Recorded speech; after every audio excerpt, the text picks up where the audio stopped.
Yeah, we say, man, to be like and subscribe and keep the haters away. Yeah, what's happening? What's happening? What's happening? What's happening? Yeah. So one of the other things, there's quite a big weekend's boxing. You know, a lot of stuff going on, including obviously the Gypsy Queen pulling out. But the other good fight, you know, I love the heavyweights because the heavyweights are the Kangs. They're the Kangs. They're much more likely to get a knockout. Yeah, it don't matter if you claim to be TBE. David Allen smashed up Floyd Mayweather. You know, just the size. You know, weight divisions, right? If boxing was pure, there would be no weight divisions. You know, like I said many times, there's no weight divisions or height divisions in NBA or anything like that. You know, they have it in some sports, weightlifting. You know, but it's a bit of a cope for people that can't fight a heavyweight. You know. And it's stupid to say, oh, such and such is the pound for pound fight. Yeah. Roll him in against the heavyweight and you get banged out. So, there's only one kind, ultimately. That's the heavyweight champion of the world. Everybody know that. Okay? So they announced the big fight. It's been talked about for a bit. It's been messed around. Fabio Wardley. He's Fraser, the Malteser head, Clarke. And you know what? To me, this is a good fight. I'll be looking forward to all them. The big heavyweight fights always exciting. You know, you had David Adelaide. He's Fabio Wardley. You know, out in Saudi, and that is that was a fight that Fabio won. But you're looking forward to Fabio's never had a problem with taking the big fights. You know, Fraser Clarke was whinging about he needed or I know Shalom or some other wrong and was whinging about how he needed more experience in the pro ranks and all that. Come on, man. You know, Clarke's 32 now. You know, and he's done WBSS, he's done Olympics, he got bronze.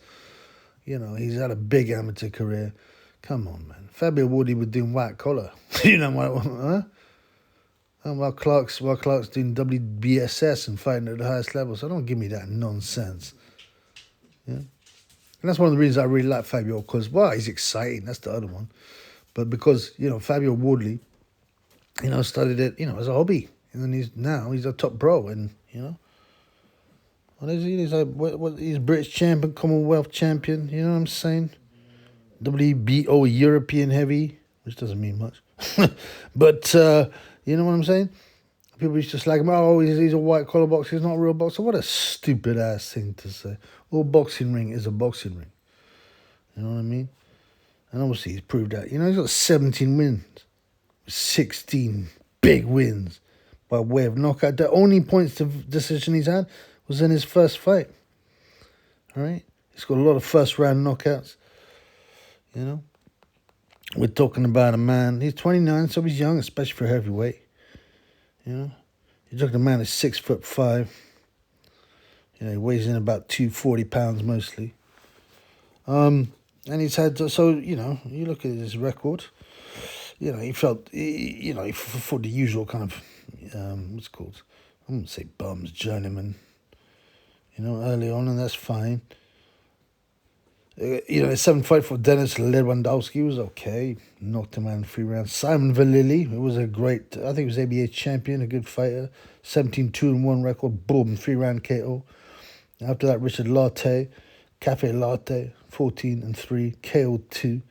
Eric Molina, okay, yeah, I mean, I actually thought Molina had a chance here. I mean, Molina, he's not the greatest in the world, but he's fought Deontay Wilder and Gage. He fought for the world title, banged out in 5. I think he gave Molina a bit of trouble, but ultimately he was banged. Nick Webb, again, another decent guy, 17-2, banged out in a round. And it goes on. Most people get banged out in the early rounds. You know what I'm saying? Most of his wins in the first or second round. So Nathan Gorman, I've always thought he's a decent fighter, but his heart never seemed to really be in it. Gorman, he's quite a gentle guy. He's quite a nice guy. I think he'd rather be eating, But obviously with his name and his background, then he's got to be a fighter. I thought he hurt. I thought he was going to win. Actually, I put money on Gorman, and I thought he might have hurt. Wardley in the first or second round, he looked good, and then boom, he just got put over in the second, and bang in the third. And that's it. And that's the thing about Wardley. He can suddenly turn it around. He's got speed, he's got power, and my favourite, accuracy. And, of course, his last fight, David Adelaide, the unbeaten at 12-0. Now, I had Wardley the favourite, and I think he was a favourite in betting. But plenty of people going for Adelaide. Adelaide's a big lump as well. He's unbeaten. Battle of unbeaten. Somebody's always got to go. That's cringing, isn't that? But yeah, KO'd him in 7. I remember Adelaide was trying to stick his tongue out and be a joker, but he got a beat down. And so now they got Fraser Clarke. Fraser Maltese head Clarke. I don't even know what his nickname is. The Eraser, or Big Phrase. And you know what, in the early days, I thought he was a likeable guy, and he seemed to be quite, when he was interviewed, he was quite likeable, smiley guy. He used to do some security at some shows, and then he started to, and then there's this video of him twerking, I can't remember when it was filmed. I think it's a few years back now, but it was disgusting, man. And he said, someone tried to blackmail him. Oh, there's a video of you, right? If you don't give me some cash money, I'm going to put it out. But it's not quite bad enough. Fraser just went, oh, go on then, mate. And anyway, so it's him twerking, but he does it in a really fruity manner, looking over his shoulder. The way he wiggles his ass. Listen, man, ain't no straight man ever do that kind of thing. He's obviously fruity. He's yet another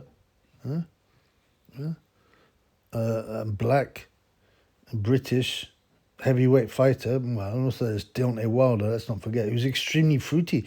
I think it's something to do with the hormones being messed up by PEDs. It's just very weird. There's so many fruits.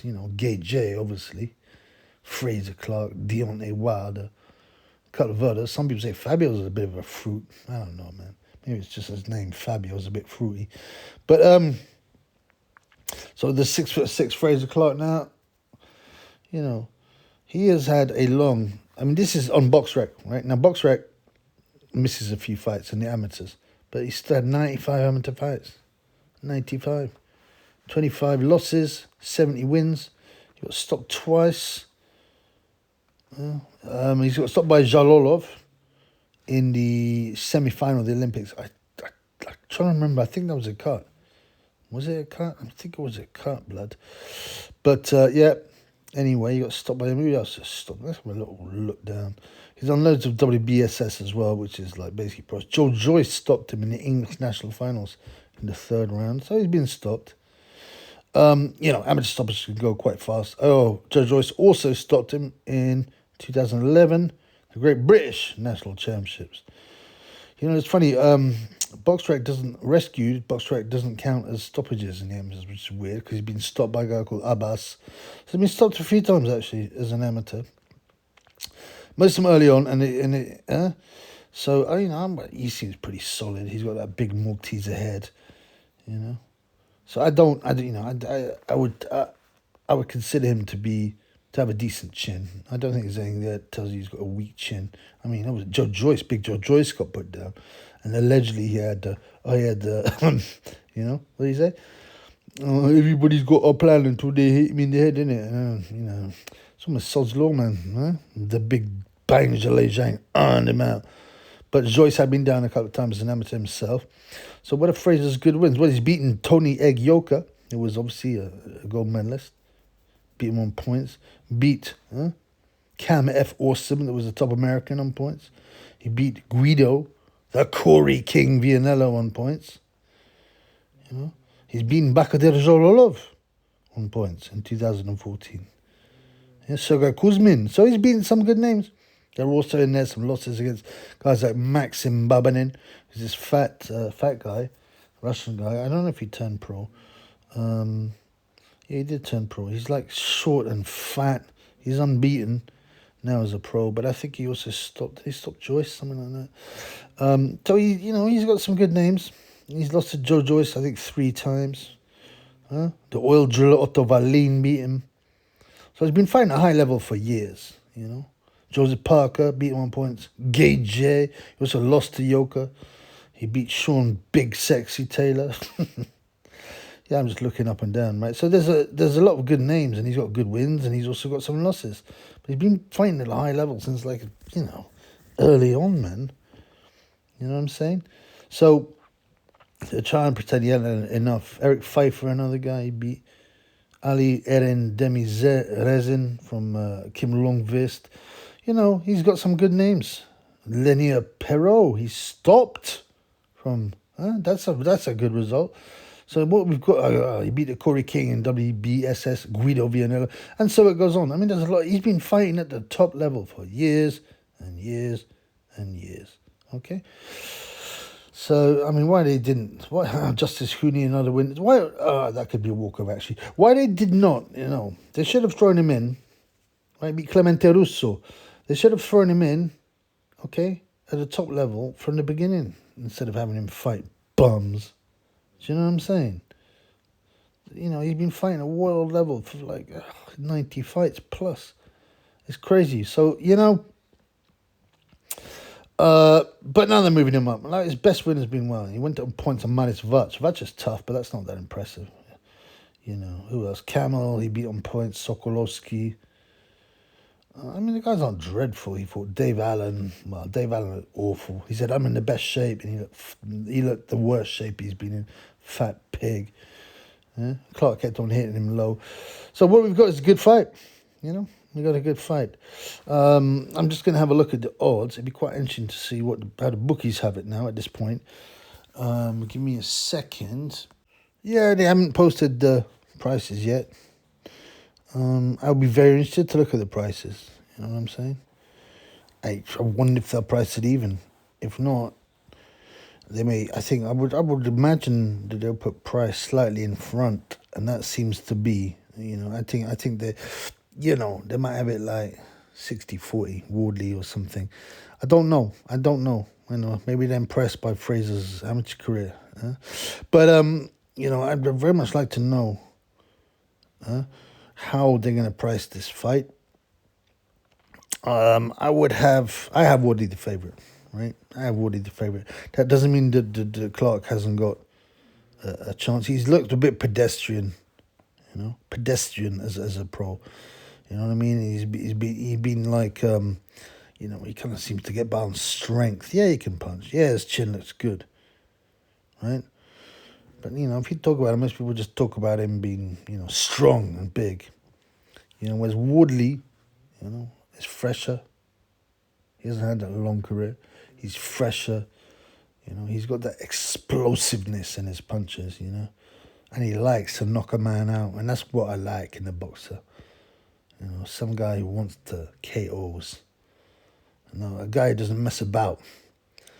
Chin-wise, I don't know. I've seen Fabio hurt a couple of times, I think.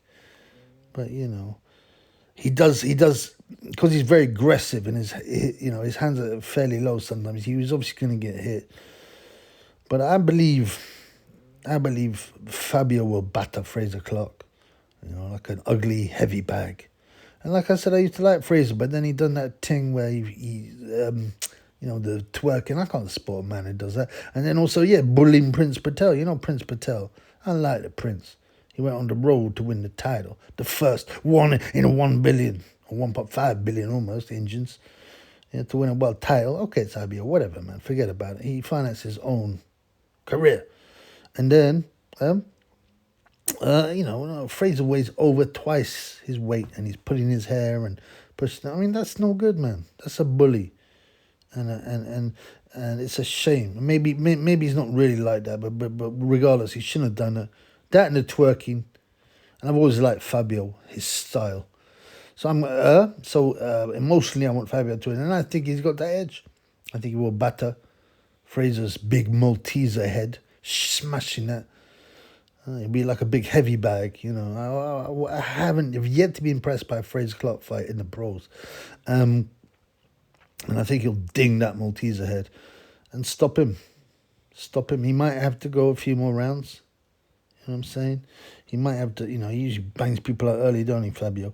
But, what did you get Adelaide out in 7? Yeah, I can, maybe you'll get Fraser out in about 8 or 9. When that Malteser head has been blasted up. You know, he might go down once Fraser and get stopped on his feet with a very swollen Malteser head. That's what I see anyway. Peace in the Middle East, guys.